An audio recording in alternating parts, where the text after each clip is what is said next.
I think we have a whole generation of people growing up and they're watching a lot of mind-numbing stuff. But even like we use like in conversations with my friends, like religion is an example, right? Like religion teaches a lot of people, how to be in the world, how to act, what is right, what is wrong. And a lot of religion is on the decline, and a lot of people are growing up and they're just consuming media, but they're not learning like how to, process things emotionally. Like they're not, I don't think they're finding a lot of stories about life. It's just a lot of noise and like fast food for the internet out there. Bro, you're speaking my language. So I think it's important. I give a whole talk on this about like finding like the metaphorical like veggies for the mind, which I think is art and content that talks about life and touches about important things. I think that needs at least a place. The following is a conversation with Max Reisinger, a YouTuber and entrepreneur. And what we had is a conversation I'm really excited to share with you because it feels like it's about something much bigger. It's about the trajectory of YouTube, which touches all of us. We discussed the metagame of YouTube and how there has been a move away from authentic, spontaneous human narratives and towards events, spectacles, and hyper-production. Max was the perfect person to have this conversation with because he is involved in many ways in a sort of counter movement or reaction against the obsession with optimization and retention, and instead placing more of an emphasis on art on YouTube and the artists that bring that art to life. Some of the content creators involved in this movement like to call it the YouTube New Wave, and I will leave links to Max's work in the description and show notes if you're interested in checking it out. Now, in a world where it feels like we are absolutely bombarded with so much empty content that feels sterile, I wanted to have this conversation because it does feel like in some ways the pendulum is swinging. And I fully believe that there is massive demand for real, authentic, pressing work. Work that embraces you being you and the craft of the edit, but not in a forced or watered down or anxious way. Editing, animation, filmmaking as a craft. I am on a journey to prove that with my own work. No backup plan, right? But also the work that I do on my main channel, longer form content. And as part of that, I want to share with you my processes for how I edit video, how I film them, and how we do the animations. I built a course called Frame by Frame that opens up on everything that we do to create videos that get millions of views while also simultaneously remaining authentic to me and my vision and the things that I'm learning and the things that I'm searching for. The sweet spot between the poles of what works on YouTube and what works for me as an individual and someone who wants to have soul in their work. The human, the filmmaker in me. It cannot just be what works on YouTube. If you're interested in the art of animation, editing, or filmmaking, or are interested in becoming an animator, a filmmaker, or an editor, consider checking out Frame by Frame. We only open up the course a few times a year, and we are open right now for the next week or two. So join the course or get on the waitlist for the next round, especially because I'm using the waitlist to share all kinds of videos and information on how to be a creator online today. All right, having said that, I hope you enjoy the conversation I had with Max, because this is exactly what I'm talking about and why we need amazing content creators doing original work today.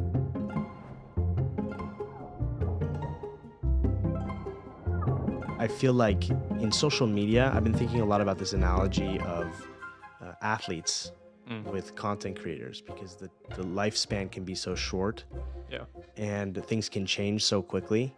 Like it was only a few years ago where I felt like I was this cool new kid on the block, and then that faded within a couple of years. Yeah, but it's exactly like with an athlete, right? Like there'll be a new kid coming up, and then very quickly, it's incredible that I forget that you're 20 years old. And can you talk to me really briefly about what you guys call it, the YouTube New Wave is? Because you're kind of one of the faces of this. Yeah. This stemmed, so 2 years ago, I took a gap year. This is after I graduated from high school and wanted to take a year off. And during that year, I met my first like creator friends. We had like a Discord group, people like Wholesome Simon, Natalie Lynn, the Valspire family, and Ryan Ing. And it was like accountability calls. And part of the purpose was, being a creator is difficult. It's lonely. Let's like just check in with each other. We did that for a while, and then I was like, well, we're all out of school, or you guys dropped out. Like, we should actually like come together in person. And at the time, we were like, we want to make meaningful stuff on YouTube. We don't want to like beastify our stuff or optimize our content. So let's create a content house, but instead of going to LA and like doing the typical content house, we're gonna go to the backwoods of Montana, like the most like genuine thing possible, and we're gonna like make films in the woods for a month. Um, and so during that time period was a lot of like thinking, conversation of like, what is the state of YouTube? Like, we want to make things that are meaningful, but it feels like it's pushing against the tide. So kind of like the young, like rebellious spirit of, how do we create something that we believe is important on the platform? And so Ryan dropped out of film school. He went for 2 years. And so we call him the professor because he always like educates us on things and like turns on this mode where he's like, okay, I'm going to explain something. And one of the nights he was talking about the French New Wave, the film movement. And I mean, like, long story short, he was like, it was a reaction to Hollywood. And in America, everything, all the movies ended with like a happy ending, like life is great. And the French were like, that's not real life. So we're going to end it. We're going to kill the main character, kill the pretty girl, whatever it is. And so he's like, if we think about YouTube, how can we kind of take that same DNA and push back against everything, which is hyper sensationalized, polarizing to get views, clicks, and attention? And how can we create a movement that pushes for genuine and real storytelling and fight for that and figure out a way to kind of help that survive, because it is kind of antithetical to everything that would allow you to make a career on YouTube. But what would that kind of utopian dream look like? People telling meaningful stories without thinking about the platform. That's kind of how it came to be, and the thesis roughly around it. So it's a reaction. It's a reaction Yeah. to like the Mr. Beast's Yeah, of kind like of you watch a video and it's like, today I'm gonna be doing it, and it's like, come Yeah. on, like chill out. yeah, the hyper optimized. I think a lot of people resonate with that. And I gotta say, I'm fascinated with this because it's interesting to observe, because I mean, I feel like I think a lot about the kinds of stories I want to tell. And I feel resistance to, I've been very vocal about how much I struggle with shorts and reels and Yeah, whatnot. yeah. Not because that's a bad format. 60 seconds is an interesting creative constraint. Yeah. It's just how it ends up usually happening, like the culture around it, and how quickly things become so much about like all these tricks to keep attention instead of Watch till the end. Yeah, exactly. Yeah. Gotta hook the viewers in 0.5 milliseconds. So what I find fascinating is in your videos, and a lot of the people in the YouTube new wave Oh, is the pacing. It's a lot slower, and I'm puzzled because I'm intrigued. Like, I'm watching through some of these videos, and sometimes I don't even fully understand because I've been almost like trained to think like, what am I getting out of this video, right? It's like, I have a question, answer me that question, right? But oftentimes with these videos, they're kind of coming in age, for sure. or like an exploration of some moment in life. Yeah. And that is one of my favorite genres, and there isn't always a clear way to answer what you're getting out of it, right? How much are you thinking about all this? Like, do you ever worry, like, I got to give something more concrete and substantial? All the time. And are you just telling yourself, fight against that urge, or what's the thought process? Sure. I mean, I think a lot of like the YouTube new wave is like, if we were going to define it as like a movement right now, is a lot of just younger folks. And the content tends to be like coming of age, like cliche, like put your hand out the window and like beautiful cinematic scenes. So I think it's very much in its like infancy stage. It's kind of like cute. But I think part of that is young people figuring out their life, and it's like, what's the meaning? It's like very cliche. And so I think a lot of that is embedded within the content of like, it's abstract. Like, I don't even know. And I'm just trying to wander through and feel things, or I don't even know what these emotions are, but I'm trying to piece together my life. And I think a lot of my channel is me documenting my life, but then also the process of me reflecting. I call it like journaling on steroids. So I'm like watching myself having these lived experiences and trying to find meaning within them. And it's not always clear what the meaning is, but it's the process of me finding that meaning is what the like the final result ends up being.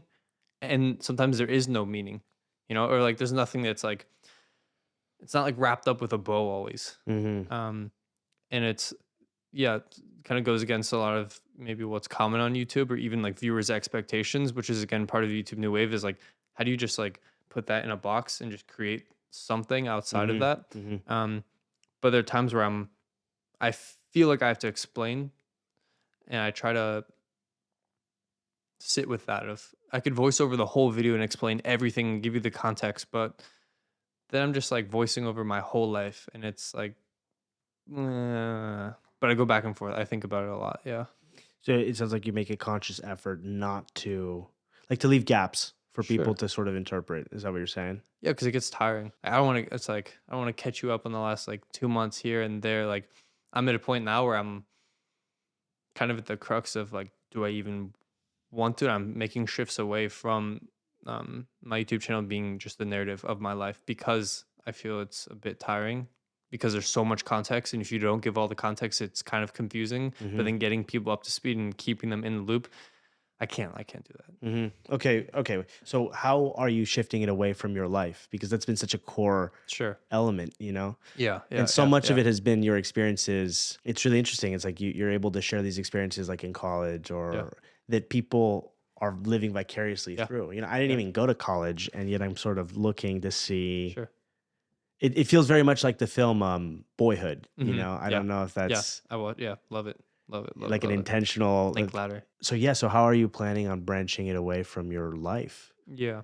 The way I've been kind of sharing with my friends or just like explaining the idea is right now like my life is the narrative that each video is on my channel. So Mm-hmm. I'm going to college or I'm leaving high school or I'm doing this. So let's say, for example, I'm here in France right now. If I were to film that video on my channel and it's the narrative of my life, I feel this implicit like pressure to hyper sensationalize my life to make it feel like more of a narrative where at times there's not like, what is the video going to be like, why I'm moving back to France? And it's like, oh, just kidding. I'm here for a month. Here's some like voiceover and meaning about what this means. Right. And I feel like I'm feeling like I have to extract a lot out of my life. I'm like not enjoying that anymore. So so is it like a shift to more kind of, I don't know, documentaries Yeah, yeah, or yeah. yeah. So I think for me, there's some pieces that I've made that I feel like very strongly about.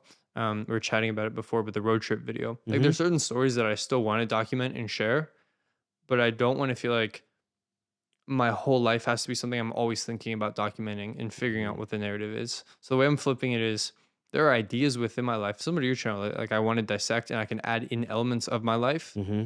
but I'd rather start with like a bit more of an idea as opposed to my actual life. Um, Mm. I'm like tired of that right now. And I'd rather have more like choice where right now I don't think I have a lot of choice. I don't feel like I have that like power to decide. And I'm trying to kind of set better boundaries with what I share because I have shared so much, which is fine. But I'd rather come in and be like, hey, I want to film this documentary about this experience I had, Yeah. not have every video be that. Yeah, totally. Okay, you've shared so much. That was another thing I wanted to ask Yeah, you yeah, yeah. about because you operate in, I think, one of my favorite genres, which is again like the whole coming of age. For some reason that just never gets old for me. I love transformational stories, Mm. you know, where it's like whatever, you know, Growing up. I guess, yeah, sort of in your Yeah. case, it's kind of like boy becomes man or something like Yes, that, you know? yes, Yeah.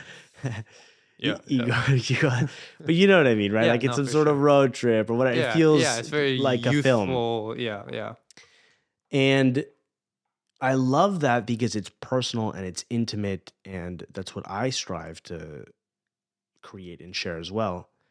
But the constant problem with this, it seems like you're sort of pointing to generally, is how demanding that can be of you personally, Hmm. right? It's like for it to be transformational, for it to be this kind of journey that you're Yeah, on, you have to pour yourself into it a little bit. And it's something I find very fulfilling. I'm a bit addicted to it, actually, I yeah, think. same. But there are moments where I'm like, have I crossed the line or have I shared too much? You know?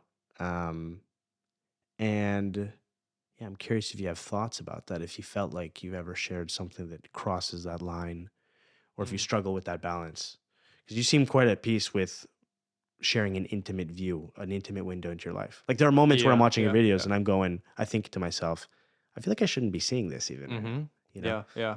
I kind of like flirting with those moments because when you're watching, let's just say like me, like bawling my eyes out, to someone else, it's like, holy cow, like you don't often see that peek into someone's life, maybe in a movie, but this is Hmm. like my actual life. Like I'm not an actor.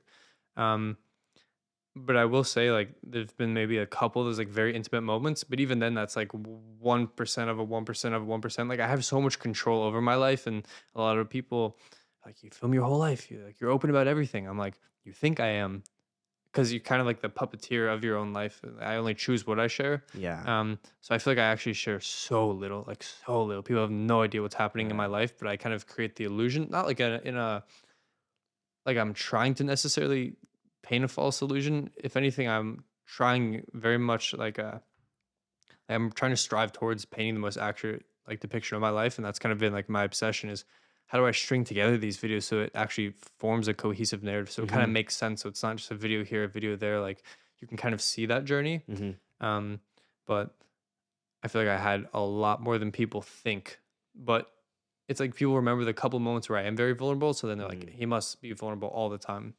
Right. Does that make sense? Yeah, it does. It does. And it's funny because you're right. I'm thinking to myself, watching your videos, like, damn, he's sharing a lot. And then you could flip this on me because I share a lot of personal stuff as well.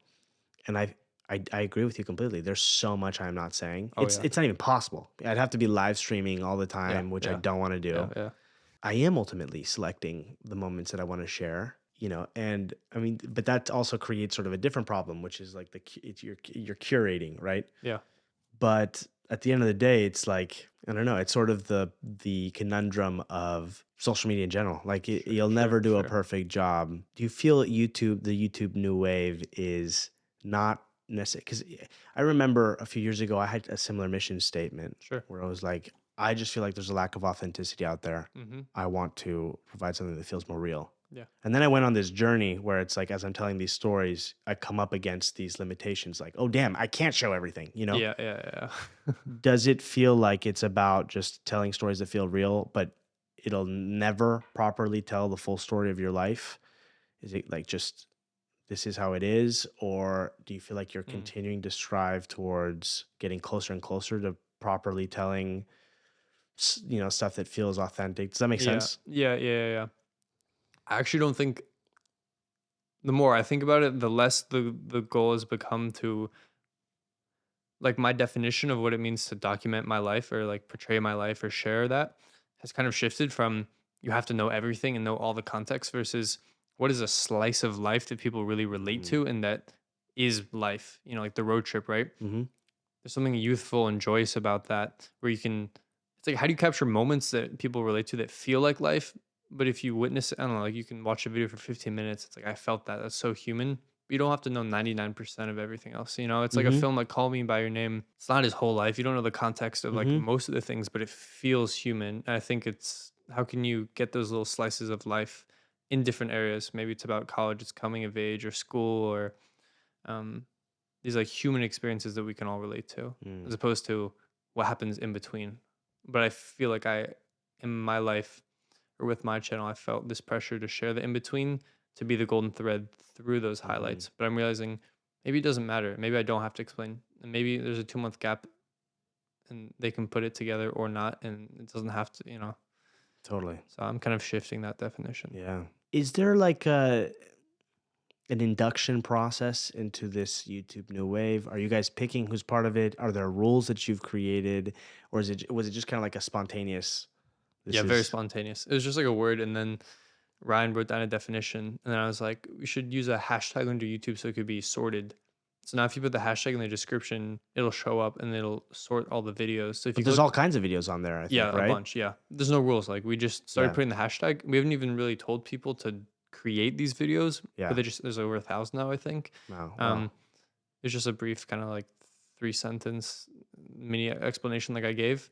And that's it. There's no guidance. So we were like, oh, we should create a website. We should have a manifesto, and maybe we'll like add more. But it's been like kind of like a lazy movement, if that makes sense. So okay, I'm really intrigued by the group dynamic Mm, because YouTube can be an extremely solitary pursuit. yeah, yeah, yeah, You've talked about this on your channel as well. I think a hmm, lot of creators have felt this. yeah, yeah.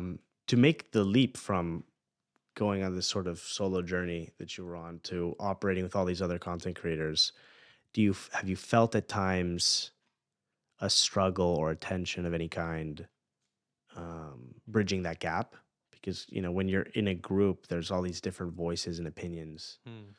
Or has it felt like a welcome change? Definitely a welcome change. I'd say the only point of like contention is just like business stuff because we started a business together about a year ago. Mm, And so that has actually been the most raw and like human thing that has stripped us down the most because our content is like operating independently.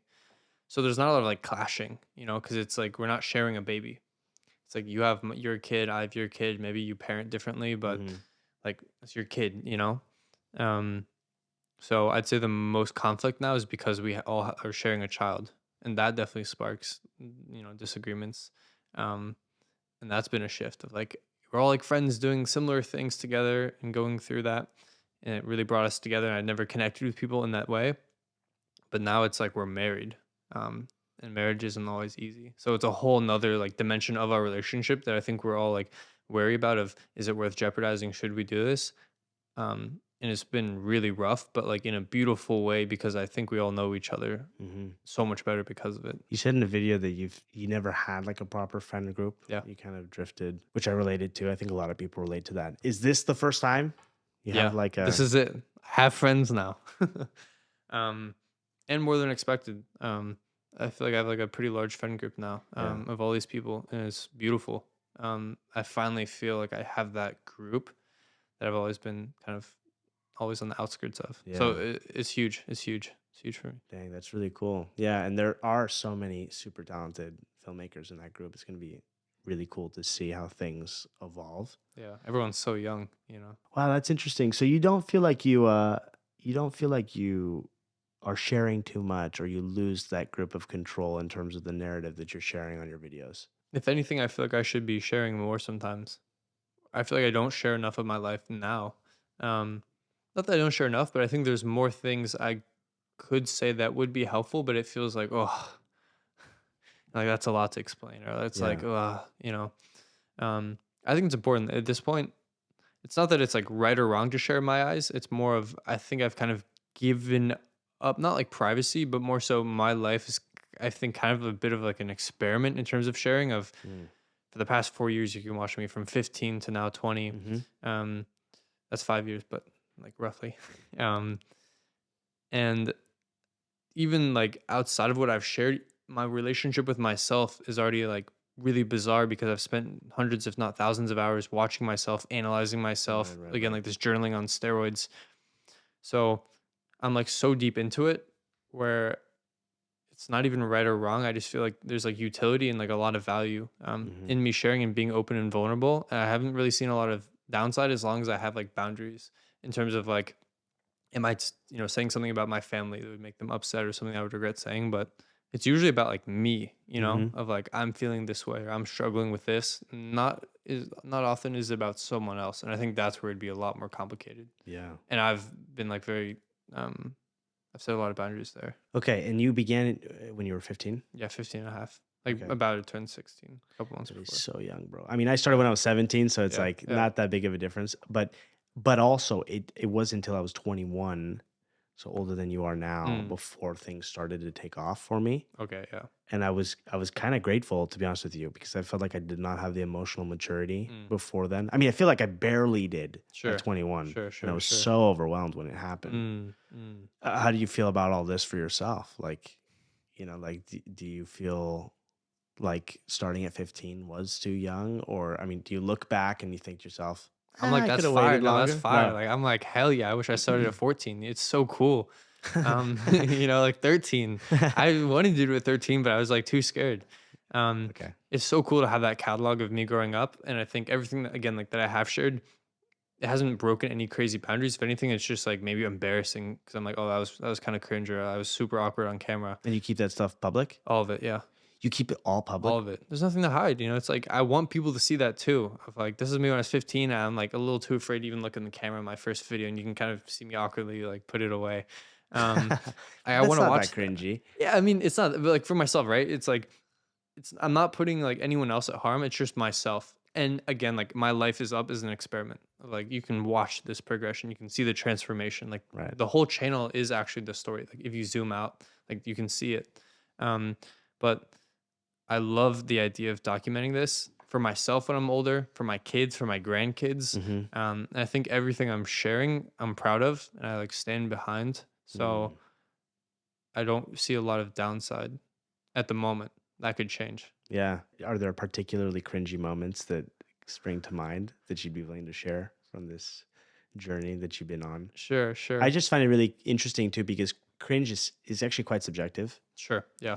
and stuff that at certain points in my journey too, where I look back, I'd go, oh my God, that's so cringy. I look back now and I'm like, you know what? I mean, Yeah. what was I It's all expecting? right. It's all You know? right. It's all right. So I don't know. Does anything stand out Y- uh, that you'd be okay with calling special attention to?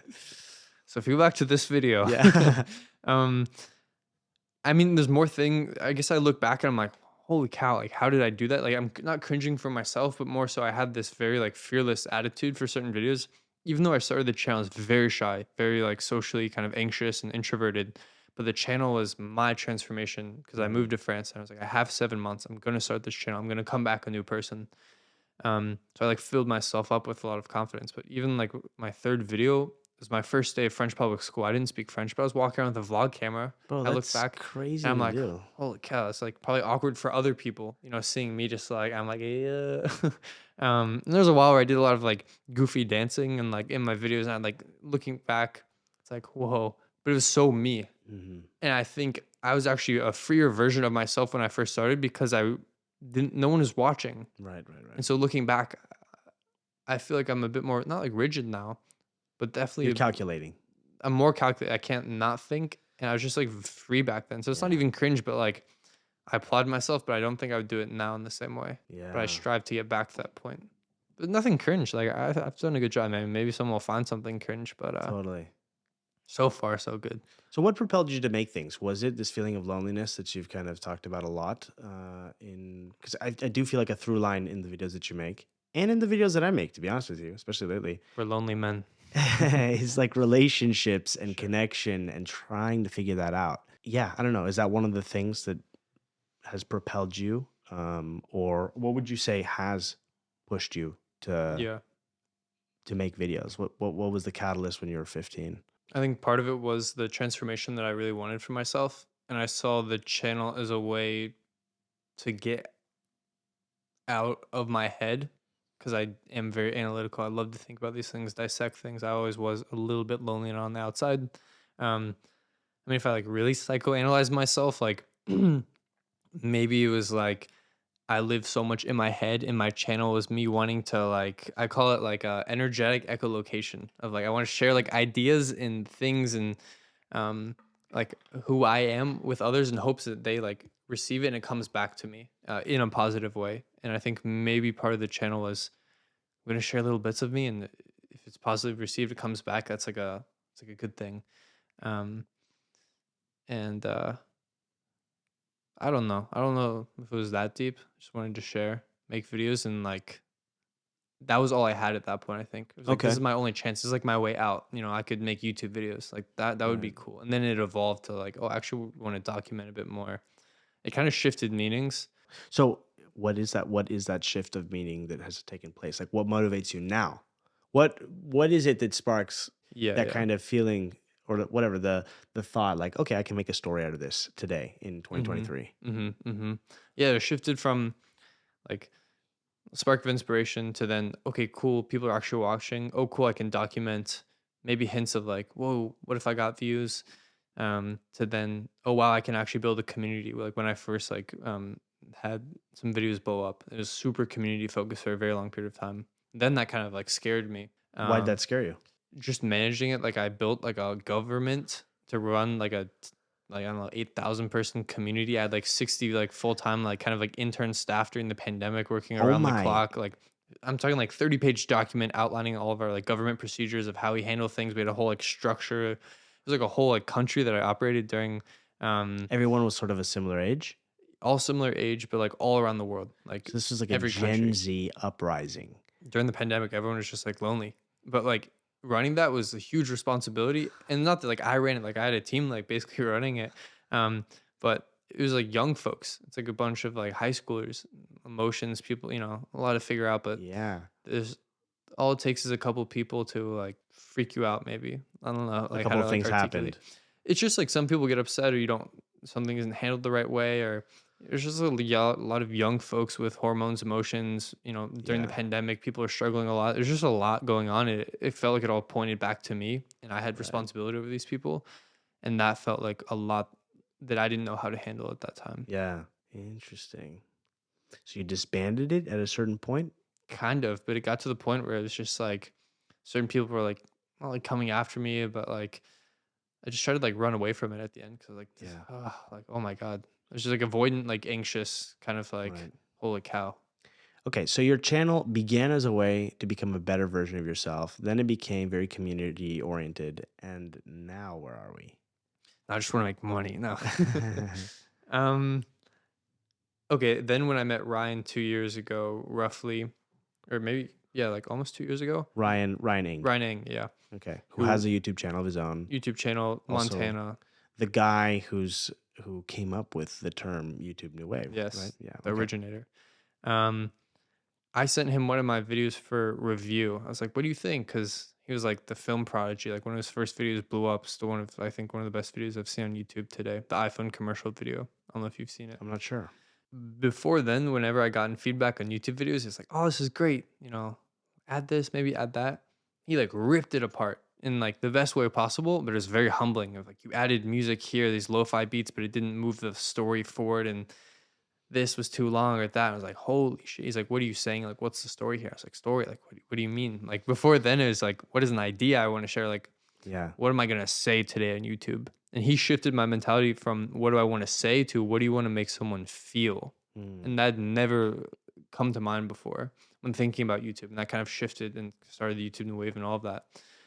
Because before then, I didn't see myself as a storyteller or a filmmaker. I didn't love like cameras or I filmed things growing up, but I didn't see myself as like an artist. right. And then it was, how do I make people feel things? How do I tell better stories? And Why didn't you see yourself as an artist? You just felt like you couldn't do it, or it just something that art wasn't something you gravitated towards? like I did, and I remember like winning some like art things growing up. So like there's elements of like, yes, I am an artist, but I think at that point I was like, I'm an entrepreneur because I like really leaned into business when I was younger and started a lot of businesses. And I felt like that was who I am and that I couldn't be both. Mm, You're either artist or you're entrepreneur. And when it came to video, I guess when I thought of like someone who loves video, like I didn't love camera settings and stuff. Like it didn't excite me in that same way. So I guess my perception of what an artist is didn't match up. that's funny. That is so funny because I perceive you more as like kind of whimsical, Mm. kind of artsy storytelling guy. Which is funny because that's how a lot of people see me, and then they meet me and they're like, "Oh wait, like 80% of the time you're talking about like business and like markets and like I think I portray one of my friends I met recently. We're like friends now, but before he's like, I saw you as like a soft boy. Um, What?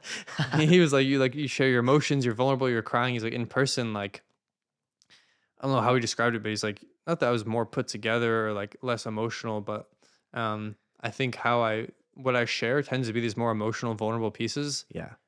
But a lot of what I'm actually thinking about in my life, a lot of what happens behind the scenes just like isn't portrayed. And it's not that like I'm putting out a false like image of myself, Hmm. but um that is like maybe 10% of me. It's like that high bit, but a lot of it is just not that at all. Wow. Part of like the YouTube dilemma, I suppose. So are you doing YouTube as just a way to reach more people so that you can kind of build these businesses?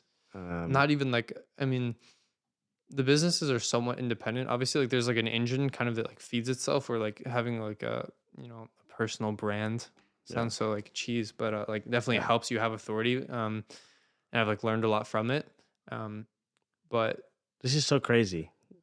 It's just, I think I'm a little bit like, wow. It's just, it feels like every generation, because it does feel like we are sure, only 5 years apart in yeah, age, yeah, but we are a different generation mm-hmm. on YouTube. Yeah, sure, sure. And I know there were definitely many OGs way before me, right? And it feels like the thinking behind Mm. all of it keeps evolving, right? Yeah. There's all of this business acumen that you can or sometimes need to have to make it Yeah. work, right? Yeah. Yeah. Um, Sorry, I cut you off in No, your you're fine. You're answer. fine. I want to take that and then even string it all the way back to what you said Sure. originally, which is the athlete. I never saw myself as a YouTuber either. Like in terms of my identity and how I view myself, I Hmm. like forget most of the time. Um, You forget that you're a YouTuber? yeah, there I make videos. Like I don't really perceive myself as that. It's not Right. how I see myself. Um, and I actually like really don't want that to be my career. It's like goal number one is like, yes, I've made money in a career off of YouTube, but I actually don't want that to be the goal. And even again, string it back to YouTube New Wave, I think YouTube can be a tool to express yourself, to figure out and dissect parts of your life and share ideas and hopefully have them resonate with people. But I think for me, it's not how can I make more money from YouTube, but I'm finding like now as I grow up more, the value it's adding to my life is different. So like all of my friends, I was like lonely my whole life. Obviously, I had friends and stuff. I didn't have Hmm. my people, but through YouTube, I have all of like my closest best friends now because they watched my videos, resonated with what I said, and then felt compelled to reach out, and now we're friends. So I think what I've really gotten from YouTube is very different, just from like money, views, and all of that. Hmm. Um, but I don't think right now like the platform is sustainable, like monetarily. What it was just never the goal. Like I just don't see myself having like Hmm. a content empire. But it's fun to document my life, fun to tell stories. Do you think so? It sounds kind of like you will not be doing YouTube forever, or you just Well, I don't will, count on but it, but like not to like survive. right? And I'm already kind of getting to that point where I can survive like Without it. without it, which is Survive the as in you're goal. making money via other means. So a lot of it I've invested Okay. and I made a lot off of that. Like when I was like 14, my math teacher introduced me to like crypto. And I got like super obsessed with that. Are you serious? Yeah, so I've like done well there. Like I put most of my money away, and then also um Creator Camp is the business I started with the guys, and then from that another business which is more of like a creative ad agency, Circle Park. And so these are the other businesses that I'm building behind the scenes, and so they're building streams of income that are independent fully from YouTube.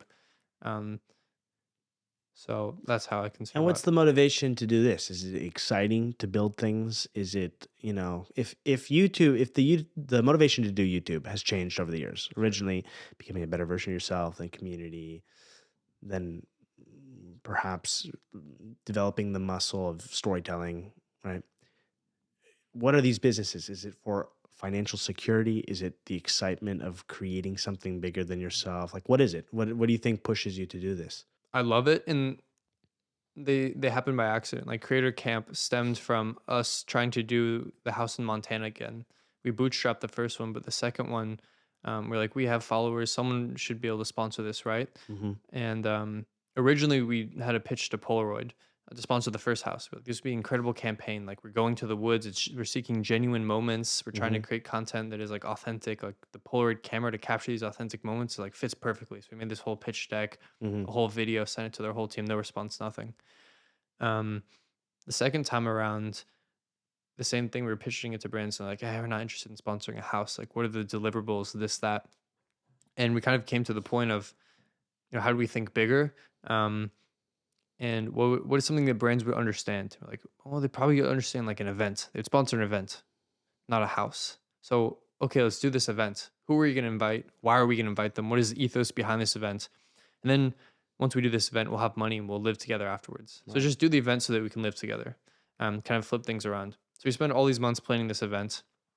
We're like, well, let's bring together talented, filmmakers, storytellers, Hmm. people like us, and bring them together to have conversations about things like the YouTube New Wave and how we can help artists support on Right. platforms that don't often support them. So we do all that, get enough money. We have to fly people out because they think it's a scam. They're like, what is this event? It's too good to be true. So like, we'll fly you out. We'll fly you out. So we spend all of our money. By the end of this event, we throw it, we put it together. We have 30 people come out to Colorado, and we do the whole thing. This is actually when I saw you a year ago, right before that. Yeah, you just casually mentioned you're like, yeah, we're getting content creators from all over the place to Yeah. fly out. I was like, Yeah. wow. We did it. And then we had no money left over afterwards. But now we have this event. So the whole plan was to live together, but we didn't actually live together. We just like worked for a couple months to throw an event. So you say you love it, but what is it? Is it the Yeah, I'm getting challenge? there. I'm getting there. So then it became like more purpose based, because then it was like all these creators are really lonely, and like I relate to, we all relate to each other in that aspect. And hey, Right. like these platforms aren't really doing anything to support these people making really important work that should be out there. Like these stories should be told. I think we have a whole generation of people growing up and they're watching a lot of mind numbing stuff. But, Mhm. even like we use like in conversations with my friends, like religion is an example, right? Like religion teaches a lot of people, how to be in the world, how to act, what is right, what is wrong. And a lot of religion is on the decline. And a lot of people are growing up and they're just consuming media, but they're not learning like how to, process things emotionally. Like they're not, Mhm. I don't think they're finding a lot of stories about life. It's just a lot of noise and like fast food for the internet out there. Bro, you're speaking my language. So I think it's important. I give a whole talk on this about like finding like the metaphorical like veggies for the mind, which I think is art and content that talks about life and touches about important things. I think that needs at least a place. In the beginning, it was like this should be able to compete with like Mr. Beast. Now I'm like, okay, that was like maybe young and naive. Like art will never like overtake media in that way, but there's no support out there. Um, for it to survive like with an algorithm. Sometimes things can poke through, but in general, like for someone creating that type of work, a lot of the people that came to the events, they're struggling. They're eating like chicken nuggets, like one meal a day, like barely surviving. And I think it's really important work. So then it became more mission based of like we actually stumbled into a much larger problem than we realized. And it had such a tremendous impact on the people who came that it was like we have to build this, and it's just very exciting. Like I enjoy the process of building people. It's not like a money thing at all, because if like we were into money, we would not start a community event business for artists. um, that's like the least sexy business to start. um, and then that led to like we convinced a representative from Calm, the meditation app, if you're familiar, Yeah. um, to come out to the event. They weren't going to sponsor it, but they were going to come out. And they loved it so much. Like these creators are fantastic. They're creating really important and good work. We actually just like fired our largest agencies because we feel like our content that we're putting out uh, doesn't really emotionally connect with people. And we feel like we have a two-dimensional brand. Like we have a really good product and service that people can use. But if a better app comes out, we don't have a lot of like leverage there. And Mhm. we want to have a more like three-dimensional brand that people like feel like Nike or Apple. And they literally said to us, can you create a separate entity so that we can work together? So that started Circle Park, the ad agency, and creative agency, which is how can we connect creators with brands. And the thesis was like a Medici family type of thing of like how can we like take money from these brands to support good art. And then in theory, like the thesis was that like good art would be good for advertising as well, and people would remember it and it would perform well. Um, so then that kind of stemmed out and created that whole business. So it was like all Is that true? accidental. I think it can be for sure. But In is it always some cases, true? nothing's always true, but I think there are a lot of cases where I think advertising isn't value additive to people's lives. Yeah. Obviously, there's difficult boundaries of like some even my videos where I'm like, how can I integrate this product in a really authentic way that people might not even notice, Yeah. and have it intermingled with the storyline? And then I'm Mhm. like, wait, is that like inherently inauthentic, or should I? And Yeah. I kind of realized I'm creating the Truman Show for my life with these ad integrations. Like you can get into a whole spiral. Yeah. So But wait, how do you break out of those spirals? That's what's so fascinating to me, you know? I mean, a lot of it's just like, how can I like be really aware of what I'm doing and why I'm doing it? And so like a lot of it is Yeah. like journaling and conversations with people. Right. Um, So your life isn't just one long spiral of you battling against, because I feel it, man. It's always, I go through phases where I'm like, never again. yeah, I'm yeah, not doing another sponsor. I'm not going yeah, to yeah, contaminate the things I'm making. yeah, yeah, But life yeah. costs money. It's And very sometimes difficult. I like taking risks that require resources, Mm-hmm. Mm-hmm. or doing the kind of non-logical thing that's resource intensive, Yes. and you need somewhere to get those resources from, you know what I mean? So I'm curious, kind of, it seems like you've worked this out in your brain, but it feels like it's an important step in the Sure. journey of a Sure. Sure. Sure. self-sustaining content Sure. creator, Sure. if you agree with this, Yeah. Yeah. that you have to figure out in your brain what works for you, Yeah. the right balance, and how to approach things so that Yeah. you don't feel like, one, you're a sellout, but two, you're like, how do I make ends meet, you know? Yeah. Yeah. Yeah. Yeah. Yeah. I mean, there's like different like categories in my mind. There's like I'm sure every creator's had this where there's some brands where it's so much money, but it's like an embarrassing brand. So there's like some brands where it's like I can't make a video about that because that's just like embarrassing. Um, or, like I cannot be affiliated with that. Like I will lose all integrity for myself. There's some where it's like, well, that's a lot of money, and you're like, I don't really like fully love this like product, but like that could do a lot for me and have a lot of net good, so you can like justify it. Mm. Like I'll sell out, but I'll do it in a way that is creative so that there's like some audience awareness of like it's like like I'm selling out, I'm selling out, but like just like help me like just let me get my money, because I'm Okay. gonna do something cool with that, like Uh-huh. trust me. And then there's like the obviously like in the middle ground, like the perfect alignment of like great brand, Yeah. I use it, I support it. And then there's sometimes where it's like, and it's like a little bit of money, it's like, whatever. Like And then there's things that cannot be sponsored. yeah, yeah. So there's a whole spectrum. Sometimes it's just like funny. Like there's certain products um, where I'm like, it's just like a joke, but it's like I try to like not think too deeply about it. It's like, will people remember this one ad integration? Maybe, but again, it goes back to the like depersonalization I have with YouTube, I guess. If like that's a phrase I'm comfortable with using, but like I don't see myself as like a YouTuber. Like I forget people watch my videos. Like there's like Yeah. a large gap of like Right. that's I'm like, okay, like that's a lot of money for me to use this product. Like that's just fun. Like hell yeah, Right. Like I don't think it's gonna hurt anyone. It's interesting because there's this fascinating like pressure almost, I guess, that many of us who care about like I think I have similar ideals in Sure. wanting to create art and stuff that Yes. feels Yes. Yes. meaningful. Yes. Yes. But what's funny about that is like for most people, your job is without question your way of making money. It's like you don't have to Yeah. justify it. You're like, I'm going to the office or, I'm going to whatever it is that your job is, and you do Mm-hmm. that job and then you make your money. Yeah. But because this operates in the public arena and it's tied into some of these other bigger things Yeah. about finding meaning and navigating life and whatnot, Skillshare now. yeah, you have to figure out I'm how. like really lonely, but thanks to NordVPN, I'm Yeah. not because I can watch Netflix. And it's like, I mean, but at the same time, it's like I don't judge other content creators that do it, let's say, tastefully, mm-hmm, mm-hmm. um, because at the end of the day, it's like their life, they get to choose. I remember for a long time, I would say to people in my life, like, or I'd ask, like, is this ruining the video? And they're like, we don't care. Yeah, yeah, Like, I'm pretty sure I'm the only person that cares most of the time. yeah. I'm sure some people do, but like actually in terms of like regret, sometimes I do wonder if I'll go back and be like, yeah, I did this like kind of hybrid integration type of video where like the brand definitely influenced where like the narrative in some way. Um, or just like not compromise the video, but like you can feel it in the video. Yeah.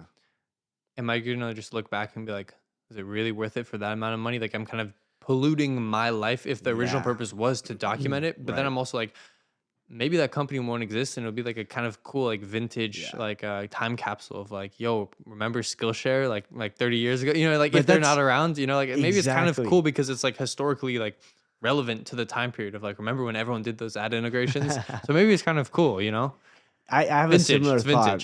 vintage. I mean, totally. Like, totally. I totally get what you're saying. I have a similar thought that's maybe more negative, which is, I think back to we're in Paris right now, where I live, We and there were so many artists here mm, that did their thing. And the thing I try to remind myself is art, since forever, has always required funding. yeah. Artists have had to look for patrons. Da Vinci needed someone to support his work, right? Um, and Michelangelo and like all of them, right? Yeah.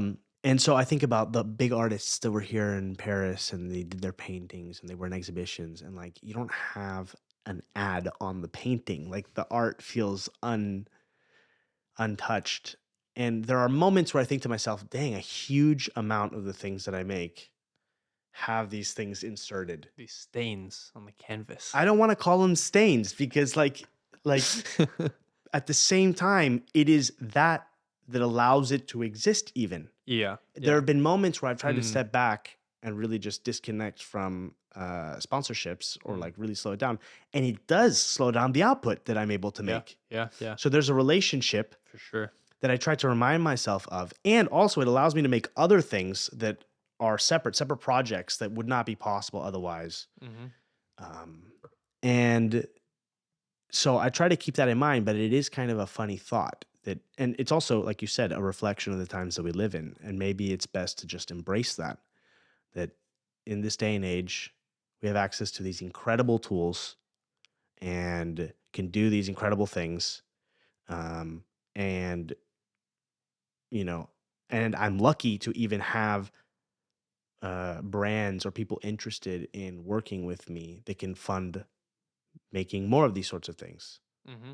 That's Mm-hmm. a lucky problem that I've got, you know? Yeah. Yeah. Um, And it depends on how you view advertising. Like sometimes I'll get all introspective. I'm like working in advertising now. Like advertising is horrible. It's evil. But then like the utopian version that I go back to sometimes is at its best, advertising is connecting, helpful products or services with people who would use them and would benefit from them. It's like a Skillshare integration, like that could help someone out. They could learn a new skill. Like you have courses on there. Like, yeah, is that like horrible, or is it just our idea that like advertising is intrusive? It's no, negative, totally. But there's like that. But then there's also it affecting the content Hmm. and the style of integration you have. To be honest with you, I mean, ads can be beautiful even. I mean, I've Yeah. seen commercials that are just done in such a brilliant way, too. I mean, but this was even true before I was working in YouTube, in the YouTube land. Mm-hmm. As a freelance filmmaker, Yeah. I'd work on set on documentaries and I'd work on set on commercials. Commercials pay better, Mm, a lot better. mm, mm. So it was like, I'm glad that I have this thing that was allowing me to even get my career going. I needed that to be able to buy my camera gear in the first place, you know? So yeah. So in general, you don't get too um, stuck in your head about this. It seems like you have there are moments. It's like fun internet money sometimes. There's times where I'm like, okay, I should think about this a little bit, or like, that'd be selling out too much, Right. like chill out, chill out. But like, I think in my mind, like you can, pretty quickly of like, should I do this? Should I not?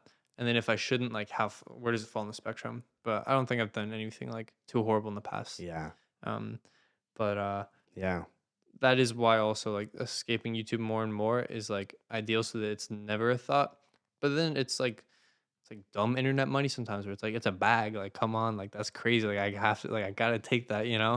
That's just sort of like humor about it. Do you think you've ever kind of lost your way a little bit on the internet in terms of incentives, like be it brand deals or doing stuff for the admiration of people Mm. or what you think you should be making? Like, I don't know, over these last 5 years of making things, you've certainly, I will say, I don't know if this is related, but I sometimes will see like the concept of one of your videos and I'll be like, dang, that's a big risk. You know what I mean? Oh, really? Well, I mean, yeah, doing a road trip with someone you don't know or stuff Oh, like that, yeah, yeah, you know, yeah. it feels really like it could go wrong. Oh, for sure. Yeah, I mean, yeah. Honestly, I was talking about some of my videos to a friend of mine's, their parents. It's like, yeah, like I remember I flew to Argentina and I put on my Instagram story, can anyone host me? And then some dude picked me up and I like lived with him for 10 days. I'm like, that was kind of dangerous. Yeah. Or like I did that in Turkey too. Um, I have done these like kind of on paper like dangerous pursuits, Yeah. but I think especially as I was younger, I was very like relentless with this like optimistic thesis. Like a lot of my branding in the beginning, like the community was called Perspectopia, which is the clothing brand as well. And to me, it was the two words of like it's perspective and utopia. You like that word, Um, yeah, utopia. yeah, because I I'm very like idealistic in my mind. That's a scary word too, bro. Oh, for sure, for sure. But I think that's like because I've been so lonely my whole life. Like where I've been in my head is in this like utopian view and world. And I think when I was younger, more and more so, a lot of the people again like the energetic echolocation, the people I attracted, I think were similar minded. And so I was very open to meeting them and very like bullish on humanity. I was like, Mm, I'll land in a country and like I know my audience is like well intentioned and good people and they'll take care of me and it'll be fine. And like I just have this trust in like humanity. mhm. And you could say it's naive, but then there's also another beautiful side to it that like they've all been really incredible, beautiful experiences. met so many great people. Mm-hmm. And so there are things Bullish I on look back. humanity. What? Bullish on humanity. Yeah, I was like, people are like, you're crazy. Like they could kidnap you. I'm like, I just think humans are a lot better than we think they are. And like, I just have like this trust. And so in terms of like regret, sometimes I'm like, damn, was I just blindly optimistic? Or like, is that a good thing to do? Like, should I have done that? Like if something went wrong, like, I don't know. So it's less of like the ethical things. Looking back, like advertising or regret or cringe, it's more so like, wow, I had some interesting adventurous pursuits. And like how much of that like did YouTube like persuade or have like, where was the intention behind doing those things? And I think YouTube and the videos I made were a part of building that vision and that like ideal world or utopian kind of view that I wanted to live so bad and to like share and prove. If I like really like analyze myself, and I think part of it was, it's not that I'm doing this for content, but like I really believe this is the way the world should be, and I want it to be more like Mm. this. And I'm gonna do this because I believe in this, and I'll share it. Not like in a propaganda way, like Mm-hmm. here's my religion. But so are you kind of, is it fair to say that you are putting to the test your faith in humanity? Is it kind of like a, let's see if I can, I mean, it sounds uh, extreme, but I mean, maybe to some degree, yeah. like why do you need to prove to anyone? Or is it something you've got to prove to yourself that people are inherently good? Yeah, and I don't know if it's like that was like my mission, like people are good, but like I think I believed in it and I was excited by the idea about it. Like I don't know if it was like I'm just trying to like go back in time and analyze why I did it, but Yeah. it wasn't like I had something to prove, I think. Um, but I think there's elements of that Right. to it.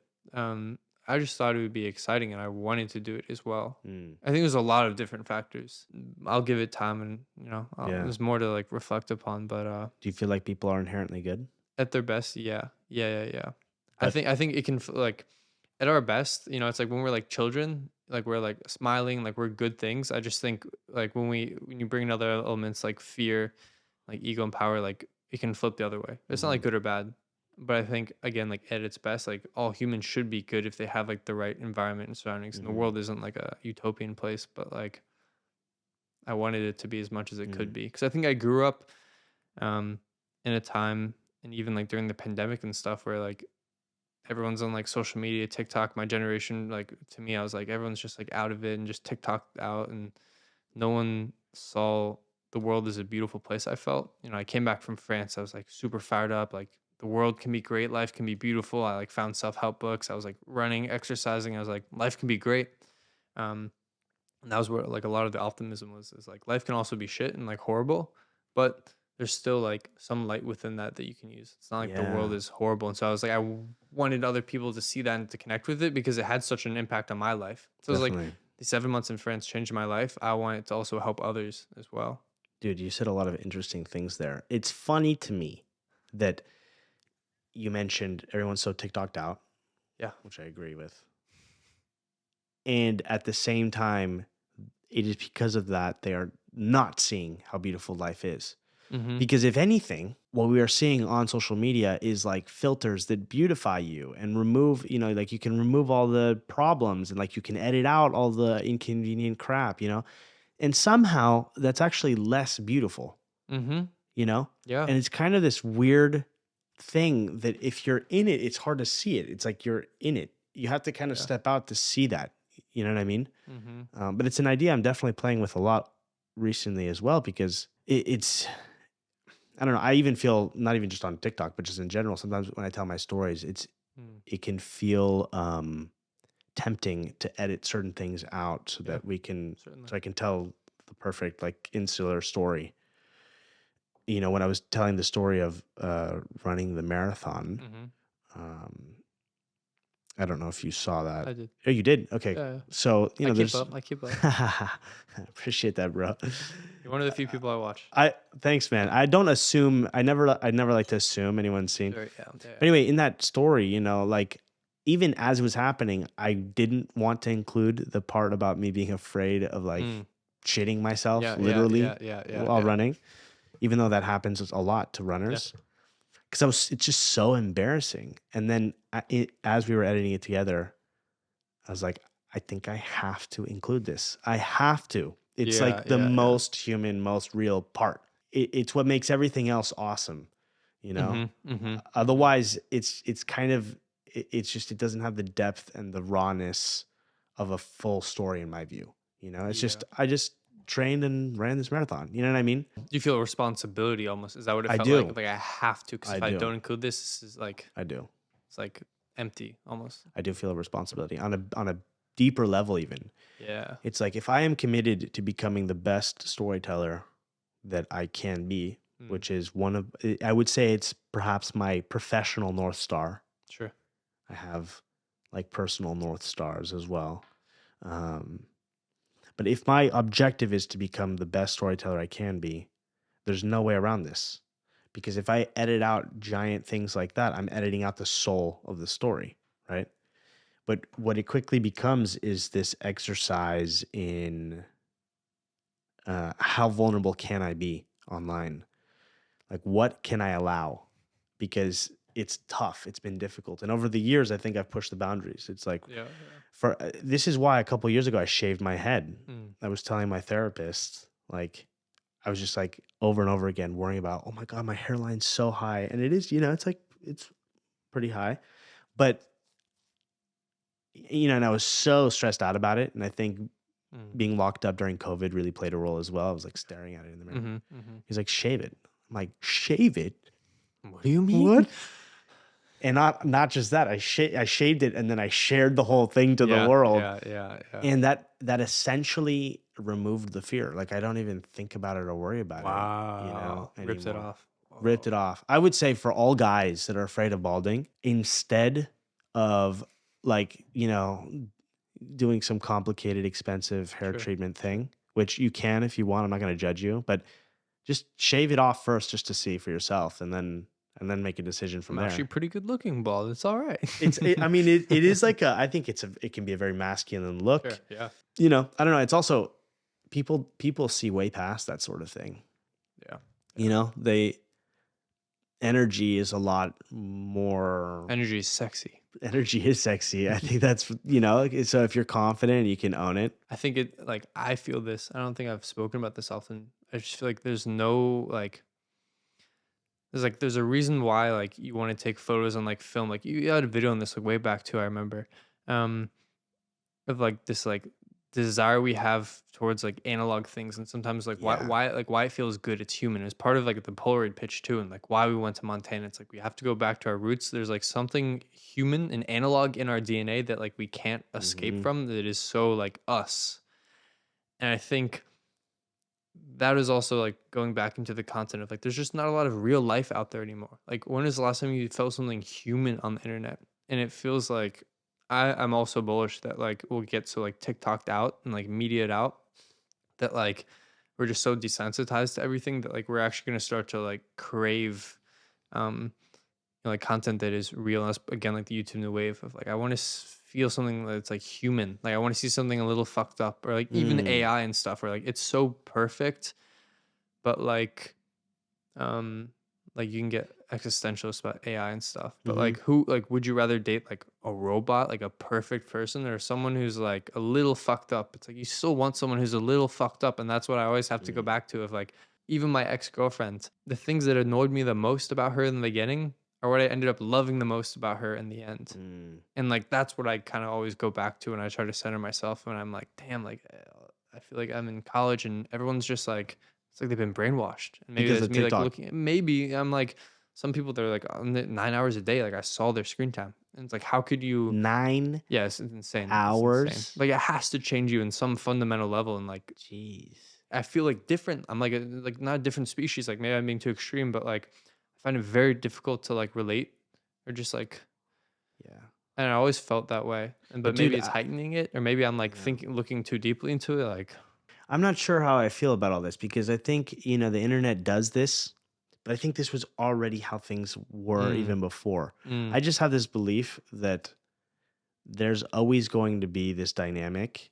I mean, I don't know. People talk about like a great awakening or, maybe that's happening. yeah, yeah, yeah. That'd be cool. The golden But age. I'm not banking on it, if that makes Mm, sense. I mm, think mm, what I expect to be the case or has always been the case and will likely always be the case, is there's a majority of people that are asleep. Eating like McDonald's. Yeah, or whatever the Like version of that that cliche. is in whatever time period in history. Yeah. And then a smaller percent of people that are operating at a greater depth. And the greater the depth, the smaller the amount of people. You know what I mean? Like, so I don't know. But You think it's shrinking though? Like I agree, but I feel like maybe it's getting worse. But maybe it's just because I'm living in this time period, and back in the day when light bulbs were invented, like everyone freaked out, and it's like I saw something posted recently, just like how we always freak out, with like technology, like right, TVs are invented, no one's ever gonna leave outside anymore, and it's like right. okay, yeah, right, like life goes on. Is everything really changing, or is it like the singularity kind of like graph of like okay, Yeah. technology's actually accelerating at a pace, metaverse, like Yeah. Apple vision of like okay, is it actually getting kind of messed up now, or are we just like it's just things evolve? Okay. I honestly think that no, I don't think it's less and less people, if that makes sense. Like, I don't think it's Mm, diminishing. sure. That was the question you asked. I think it's just about the same Mm, because I think that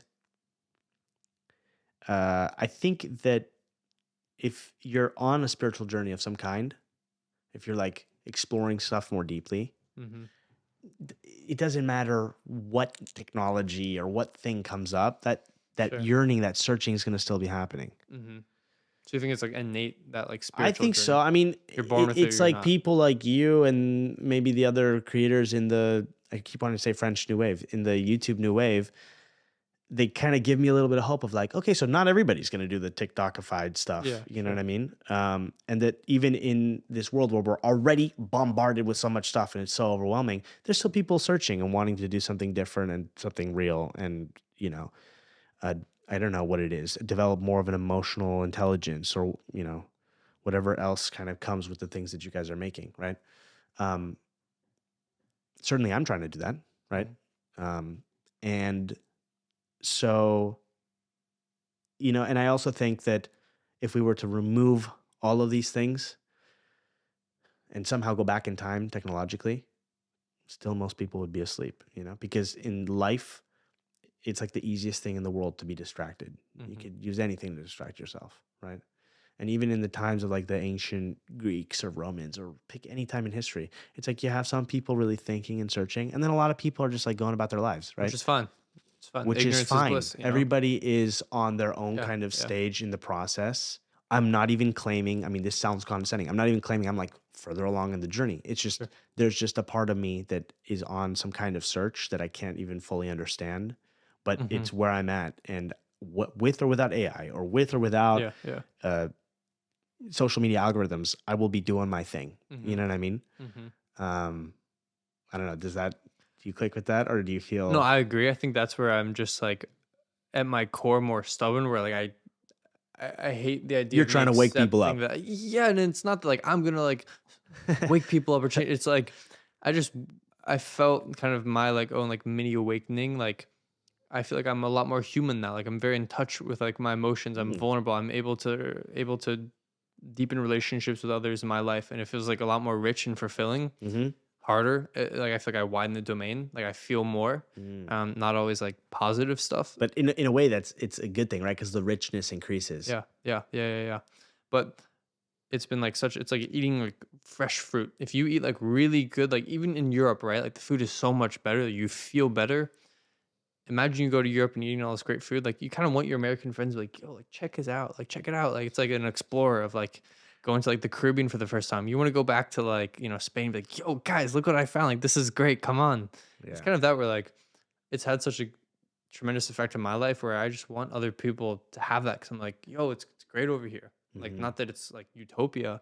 Um, but I think I want others to have that. And then maybe even Hmm. again of like my loneliness, maybe I've always kind of had a bit of that in me. I just wanted to connect with other people. And I Hmm. feel like I didn't connect with a lot of people. And maybe it's that like divide there.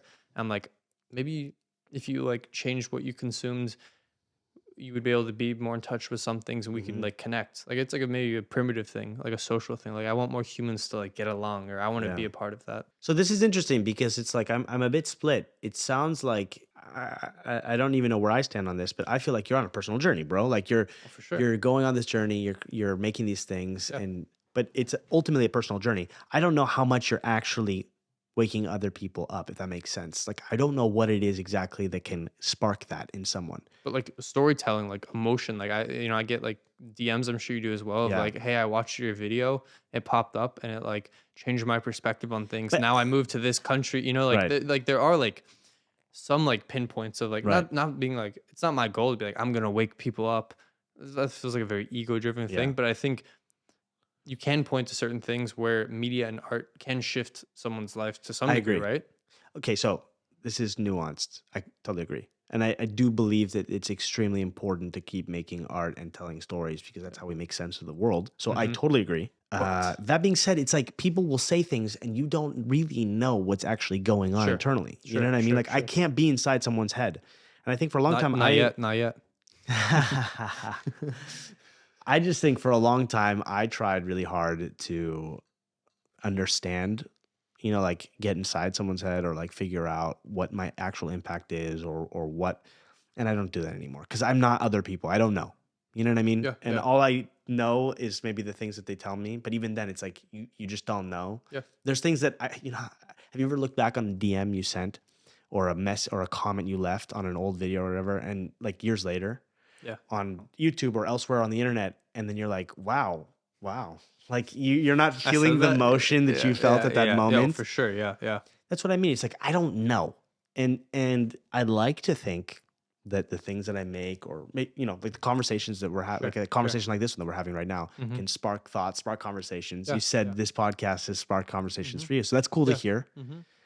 But at the end of the day, it's just, first of all, it feels like there's no way to qualitatively measure that. Which is fine. Like, I'm not saying that I need that or that needs. There's no like attribution of like, hey, we got like our click Yeah. links. Like, here the Right. analytic dashboard of how many lives you changed. Yeah. Like But you just feel like it still motivates you to strive for that kind of a impact. little bit. It's not that like it's. I don't think it's an overwhelming force of like I want to waken people up. Like Hmm. not at all. But I think if I like go like deeper into like a subconscious like motivation, I think it's nice when it happens, even if there are other things happening in someone else's life. Like I've watched pieces of media that have shifted the way I live my life, and I think that is like a beautiful thing. And if Hmm. I could contribute to that, it's cool. I don't need recognition. Like I Yeah. think with creators and artists, like 99.999% of the impact you have, you'll never know. Like you have Hmm. no idea, which is fine. I don't need that, but I think there's part of me that again is just like stubborn and like I just want to show more human stuff. Hmm. I agree with you. I think, and look, dude, I'm talking like this, but it's awesome when someone leaves a comment and goes like, "Man, this made me cry. Like, what a beautiful Yeah, story. yeah. Thank you for sharing." Like, dang, that's awesome. It's even more awesome when a person in real life says that to me, like on the Mm-hmm. street, Yeah, or a yeah, friend of yeah, mine yeah, sends me a message after seeing a video and goes yeah. like, "Wow, that's super cool." All I'm saying is, uh, I do feel that this is fundamentally a personal journey that I'm on, Mm-hmm. and I do this because I'm learning about me. You're saying like that's not the stem. It's like you're not doing it to have to like for that reaction or like impact. Like it has to stem. It's Th- stemming for you. It's like Yeah. more. It's like a selfish journey. And if that Yes. happens, cool. But I'm not doing it for them. Yeah. Basically, Yeah. No. it's a I'm on the nice same page. Yeah. consequence, but it's like also You can't because plan. You can't plan for that. If you're trying to make art, you can't be like, let me like re-engineer how I'm right. gonna make someone cry. Like you're Yeah. not opening the timeline of like, let's make someone cry today. Right. Yeah. You know. And also, it's also like I think I don't even know what I'm trying to wake other people up to. I think I'm trying to wake myself up. Yeah, yeah, yeah. It's very like selfish, like journey of like I'm trying to feel something more in my life or Yeah. understand my life. If you feel something cool, but like it is very like self Totally. first, which I is think I'm that okay with. the marathon video, it's like I had a good feeling about the impact I was going to have because of the impact it was having on me. Mm-hmm. Like Mm-hmm. I was tearing up over and over again Mm, watching the edit as we were getting close to yeah. finishing it. I was like, dang, this keeps getting me. And I've seen this like 15 times. There's something about athletics that always does it for me. Like the Totally, dude. finish line, the like the hug. It's like I'm like, Dude. Okay, so I'm watching this I'm show getting like chills now. Yeah, yeah. Breakpoint on Netflix. I Okay. think it came out like last year Sure, sure. on tennis players. Mm. and they'll do like this whole background on the player Yeah, and the yeah. family and whatever. And then if the player like wins a competition, dude, I'm crying like every episode. Yeah. It's a show about tennis, and I Racing, am yeah. crying at the end of every episode. It's just so like I don't know what happens, but it is that moment of like you know humans together and there's like Everything's great. release. It's Yeah, so yeah, beautiful. yeah, Yeah. yeah, You found a group of friends after yeah. looking for friends Mm-hmm. your whole life. You have a viable way of making money and traveling the world, and still you choose to go to college. Was it like a kind of romantic idea that you had? You Mm, know? definitely a little bit. Yeah, yeah. Um, for context, my mom's a professor. Okay. And Um, so like I grew up with like education, always thinking I would go to right, college. So like again, there's this like ideal in my mind of like going to university, like 4 years. I'm gonna make all my friends there. Like it's gonna be great. Like right. at its best, university is this utopian thing of like young people all in one space, learning things about the world, especially if you like are in the Yeah. humanities. It's a really cool and beautiful, like pure space. Yeah. And there's still something that attracted me about that. Like even throughout high school, I was very stubborn. I was like, I'm not going to college. Like Right. I don't need to go to college to make money. I can prove myself otherwise. And but like that was my view of Which you did. college. Yes. And so I like had some validity to that like stubbornness. But the issue with that like very logical argument was that college is to get a job, which is I think a lot of like how people view college in the US at Mm-hmm. least is college is the path to get a job so that you have your 9 to 5 and to have a good safe life. Mm-hmm. It's very like safe decision. And I was like, I'm not gonna do that. That was like my young kind of stubborn, naive self. And so taking the gap year, it kind of opened me up to the world of like, what if I let go of some of the stubbornness and look at it with a more open perspective of what if I could go there to learn and it's not to get a job. And my whole goal is to go to a very pure place where you're not like it's very easy. The college is very easy, like in my eyes. Like obviously, there's difficulties that come with it, but like in theory, it's like you're in a dorm, you're around a bunch of people your age. People are making food for you. You have like a schedule, it's structure, and like all you have to do is learn. Right. It's kind of a beautiful thing. And so, to me, I had the backup plan, no pun intended. Um, How dare you utter those words on this podcast? but I was like, The what if backup plan was what? Just dropping out. yeah, it's like I can make. I'm still making money. Like, I'm going to school. Like I can Right. leave and I'm fine. But what if I go to the space just to learn? What if I could do both? And it's Mm-hmm. this very like pure place. Let me just try it out, give it a shot. Yeah. And yeah, I just wanted to be open to it. It sounded kind of fun, interesting. Like let me explore this. Like it was an experiment, very much so. An And experiment. basically, it didn't pan out. I mean, I went through the whole year, but I think at the end of the experiment, I realized, yeah, like I didn't find my people here. I met my people before. Mm-hmm. A lot of this utopian ideals, of course, aren't like exactly what I thought they were going to be. What do you think happened? Were you not finding? It sounds like you were not. If I may put words Sure. in your mouth, and you correct me if I'm wrong. Do you feel like a lot of the people in college were not awake and searching in the way you are? I mean, maybe. I mean, like I would just come from a gap year. I was like traveling the world, and some of these people were like freshly like 18. So there's also like age gap thing where I was a Mm-hmm. little bit older. It was just like the way I described it is like again like the kid metaphor of like I had kids beforehand, and it was some of it was like the people and I didn't find community, but I always like struggled to find like community growing up and finding my people. And sure, there's things like school culture where it's like a lot of drinking, and it's like I Mm-hmm. was like, what's the point of all this? And um, there's like value alignment within all that. But I think what it came down to a lot of was having like the YouTube channel, having these businesses that were already making money and having impact in the world before going to school made it very difficult to like rationalize me spending time doing like homework. And I'm like, the only point of me going to school was to learn. I don't really feel like I'm learning that much, and I can't actually like learn and do the deep work because I'm so distracted because I'm thinking about like this business thing Mm-hmm. that's like pressing. So if I Mm-hmm. can't actually be present, then I should not be here.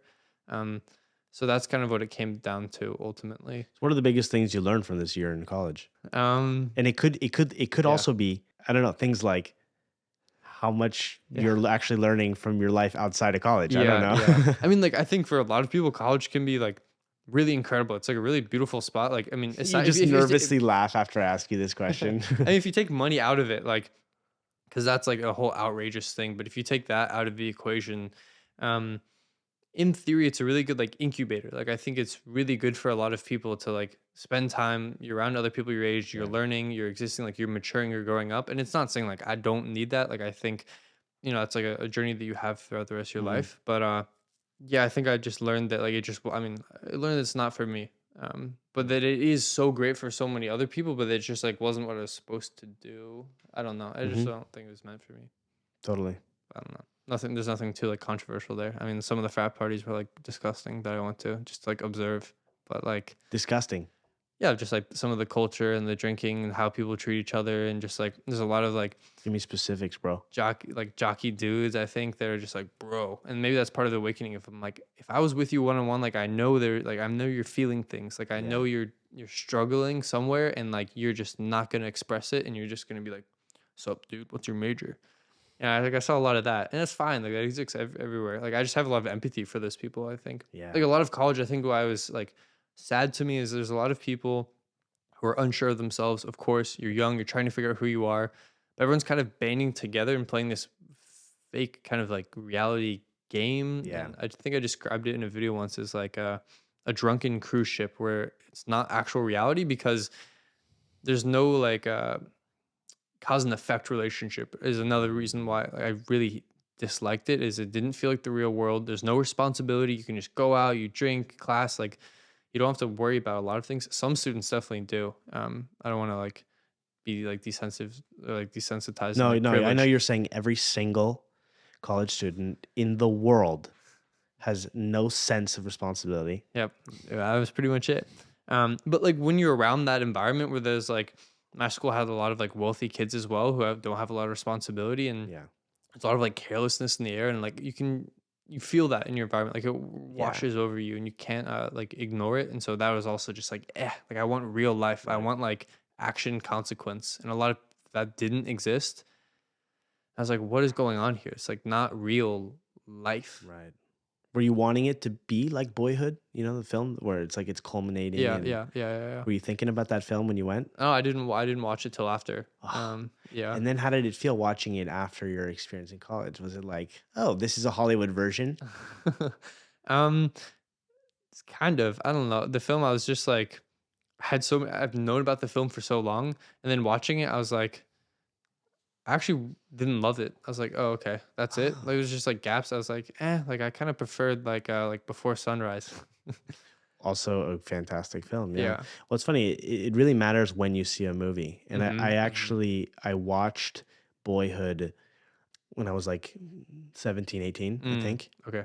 I had chosen not to go to college. So it Mm. was just like I was Yeah. a little bit living vicariously through the character, Mhm. Mhm. Mm. growing up and going on this adventure. Wow, dude. Dang. So, okay. And do you think that your experiences kind of abroad have further created this gap that you have? Sure. I mean, yeah, yeah. I mean, like seeing a completely different way of life. I think even again ties back to like coming back to the United States. Like Yeah. I felt like there are a lot of elements in the European culture that I really appreciated. And I was like, why are we working all the time? Like there's other ways of defining like productivity, Yeah. of like socializing, being with people. Like why are we so stressed and just work, work, work, work, work? Yeah. Um, and so I think I was very fortunate to just be exposed to like having other options. Like I think when I moved to Definitely. France and when you travel, like I call it like stepping outside of like the assembly line. Of, like when you're in a culture, like it's not your fault you think that way. It's like everyone thinks that Yeah. way. But having the privilege to see another way, it just fundamentally changes you in a way Hmm. where like you can't go back. So, what are the biggest things? The place that you spend the most time abroad is France, right? All the Yeah, summers that you spent here, yeah, yeah, many summers, like a dozen in total in your life, right? yeah, yeah. Dozen summers in And France. what has that allowed you to see of American culture that you think you wouldn't have seen otherwise? Is it the work attitude? I don't know. What else stands out? Sure. I mean, when I come back, every time I come back to America, I go into a store. I'm like, people. It looks like they're hypnotized. Like, it like really freaks me out. I'm like, people are like medicated or like bigger. Like it's obviously the Wow. cliches, but like I really feel it when I go back. I'm like, people are out of it. Like a lot more. Like it feels very lively here. People are like just more alive. That's the biggest thing. But then obviously there's the cliches of like the work, the life balance, the Right. appreciation for like culture and art and other things. Um, Nothing that like profound that you probably haven't touched on before. Totally. Well, we'll see. Do you think you'll ever leave the United States? For sure. I mean, like I like in my eyes, the roadmap is like U.S. maybe for like 2 years while I really like get the businesses like way more like off the ground, and then since I have EU citizenship, like I want to live in Europe. Like I always feel better here. But even like having kids, like you want to raise your kids in the US or in Europe? Like to me, I'm like I want to find like a Swedish girl. You know what I mean? Like I want to like raise my kids in like in Europe. I mean we'll see. Like I have like 10 years till I'm 30, which is like a long time. 30 is your deadline. Not like deadline, but like that's where like maybe at the approaching 30s you start to think about kids or like more serious partner. But I It's mean like we'll, hilarious we'll coming see. from a 20-year-old's That's mouth. like my dream in life is to just be like a stay-at-home dad. Like to What? be like retired by like then and just like obviously I'll do things like I'll like Just be make really plugged videos. into your family, you're saying. Like my dad quit his job to like raise me. And Actually, my dad was also super present as well, yeah. like I can like have so much love, for that because I think it's just instrumental in like who I am today and like how I grew up feeling loved, which I think not a lot of people get. Also, like Yeah. I'm very fortunate, and I just love the idea of being able to raise like my kids and be Yeah. present, but also like I'll still do things, I'll still work, but like that's like the ideal is it's not like a crazy money thing. It's just have financial freedom so I could Totally. raise kids, Yeah. maybe in Europe with a Swedish girl. We'll see. Swedish, huh? That's like my ideal. It's a kind of like a joke, but like it could happen. Who knows? Oh my God, that's so funny. That's a lot of people's ideal. Yeah, I yeah. feel It's a like little the cliche. The Swedish princess. Oh man. Yeah, I mean, the whole college thing is just so fascinating to me. How are you sitting with it now? Because like, so my mom still has study abroad students. I was like just hanging out with them. I was on the train to Paris, kind of dissecting why I felt a little sad. And I think seeing them hang out and like have that social group, I was like, damn, like I'm never gonna have that. Like there's something about like the college social group or friends where I'm like, I kind of know, and I think you've maybe described this, um, of like I know from like 20 for the next at least couple years, like I'm not gonna meet someone my age that like I can like relate to because they're probably in college or job. Like maybe you mentioned this with like dating or something. Mm-hmm. But like you're on a little bit of a different path and there's certain Definitely. things that just won't be easy and it's like, oh, how do I make friends now like that are my age? Where do I find them? Yeah. Because my life is like a little bit different now where I'm I not gonna mean, meet them in the same ways. dude, what I would say to that, like to you, but in particular, is just like, dude, you found a group really fast and much earlier than I did, and I think a lot of people do. One, two, a lot of people, these people, yeah, you're not gonna have what they have, but they're not gonna have what you have, bro. Sure, sure. You know, so I would say even in my moments of loneliness, it's like I would not trade Yeah, yeah, yeah. because I'm not talking about career on YouTube or whatever. I know that's like a highly unrelatable thing to talk about. It's more like I would not trade all these rich experiences that I've had in life in general Mm-hmm. for having gone on this path. So it Yeah. could have totally taken me in a different direction. Maybe I'd Sure. be writing books right now, or I'd be Mm. working in a flower shop, or I'd be like a potter or something. I don't know. But I don't regret any of that stuff. Mm. And for some people, it works. Like if you can find a group of people, or if like going through the academic system works for you and you feel good, then great. But I think for me to have done that, I would have had to renounce a part of myself. Mm. And Why? Why do you feel like I just feel that's like a like, pretty strong word? well, this is why I was asking you about the French New Wave, the YouTube New Wave Yeah, yeah, stuff. yeah. It's just that like group dynamics are puzzling to me. Very. They're puzzling to me because, and it's related to the point you made about the partying and the Mm. frat culture and whatnot, Yeah, right? yeah. Which is like something happens when you're in a group that can make it much more difficult for there to be like vulnerability and a personal Mm. connection. Mm. Mm. Sometimes people put a shield up Sure. and I don't want to generalize because there are sometimes group dynamics where it can be a bit different, right? Yeah. But it's much more rare Sure. and much more Definitely. difficult to Definitely. attain. And so I just felt that way constantly going through school. It was Mm-hmm. like I had two choices. It felt like I had two choices, or like three choices. Let's see. I'll go through the choices. The choices are go solo, and at least I can just be with myself. Sure. Or maybe I kind of have individual connections with people where there's some depth there, which was another option I would take whenever it would happen. and it wouldn't happen super often, but it'd happen occasionally, or be in a group. And it felt like to be in a group, I have to edit a ton of myself Sure. out. Yeah. Yeah. You know what I mean? And we're doing activities I don't want to Which do. is like a metaphor for the YouTube stuff of like you edit out your emotions, you make the story a little bit better for the audience, you get more views, you're in.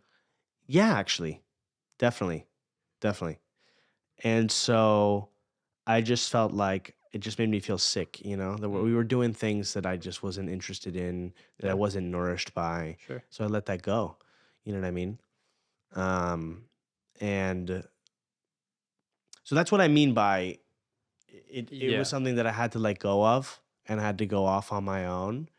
And to this day, I I don't know. I'm trying to work through it because I don't think a group dynamic is equals bad, you know?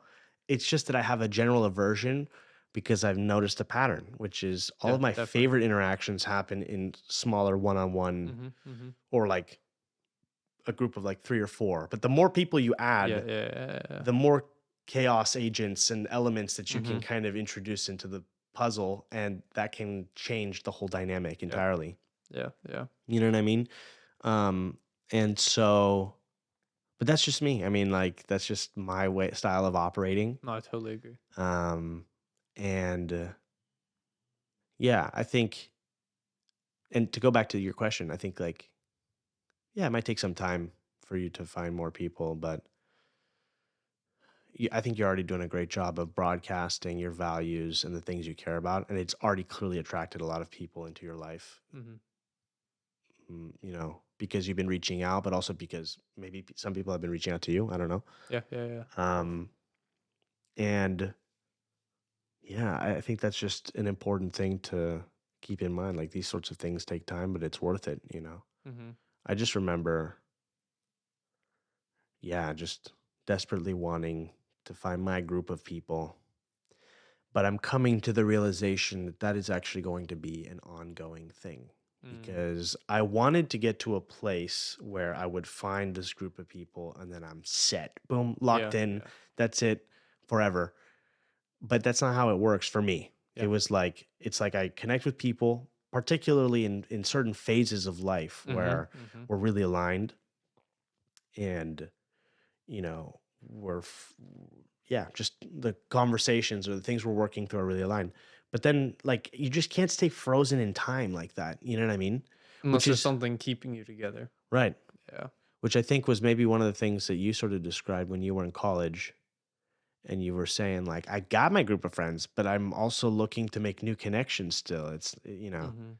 I think that's one of the fundamental like I think issues with college was just the environment of like you either join Greek life, you sell maybe a little Yeah. part of who you are to fit in, and you have a social group. But if you don't, join that or choose to participate, what do you have? It's like no structure, no nothing. And Mhm. it's like, how do you make friends? You can try to join clubs. I tried to join clubs, Mhm. still didn't really find my people.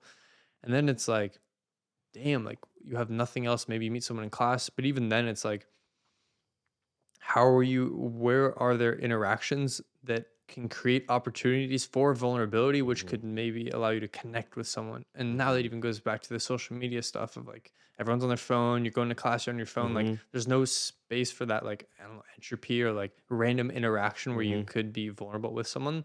Not a lot of people are opening up. And I think that's why I got lucky in the first place is that with YouTube, I was able to express myself in a vulnerable way that connected with other vulnerable Mhm. people. And now all my friends are like vulnerable men who like encourage like crying and like when bad things happen, it's like I'm here for like Mhm. super, super, super rare. Um, and I think, yeah, but also I know what you mean about like friend groups evolving because even I can start to see that with like people I've been friends with in the past. But I think the one thing that scared me the most is starting a business. After I found my friend, I'm like, you find your friends, but then you do the most like risky thing is like start Yeah. something with them. But it's almost kept us together because it is a child. And I do wonder if that might like change things. Yeah. Whereas like we're forced to stay together like a marriage. Well, we'll see how things evolve. Nothing lasts Yeah. forever, but Yeah.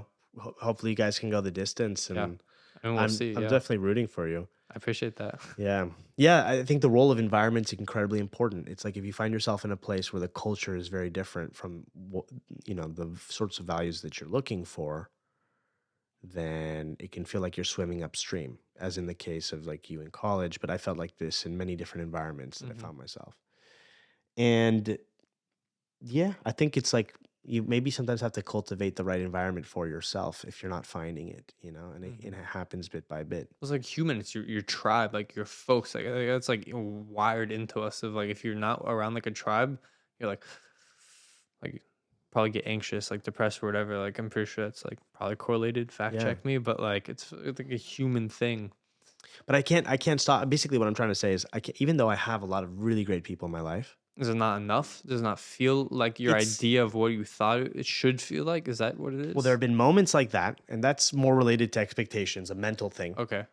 But also, I think there's just an ongoing. I talked about this recently as well, but like there's an ongoing yearning taking place, which Mhm. is there can be all these really beautiful, rich relationships in my life, but You want something new, fresh, more? it's not like, oh, give me something exciting and new and what. It's just like, yeah, continuing to discover things is something that drives me forward, And yeah, it's not to knock on the relationships in my life, Hmm. It's just that like I think this is a little bit what was going on perhaps for you when you went to college. It's like Hmm. you have these really cool people in your life, and still you're like, I'm gonna try this different thing Yeah. and see what happens here. It's like I want to touch the fire. Like Yeah, yeah, yeah. yeah. I think that's a good wrap up point. We touched on a lot of great topics. Appreciate you coming on for this, Thank you for and having me. I'm really excited to see where your channel goes and where these businesses that you're building go. Same. And yeah, thanks for coming on. Thank you for having me. That was a conversation with Max Reisinger. I will leave links to his work in the show notes and or description, as well as ways that you can support this podcast. Thank you for listening.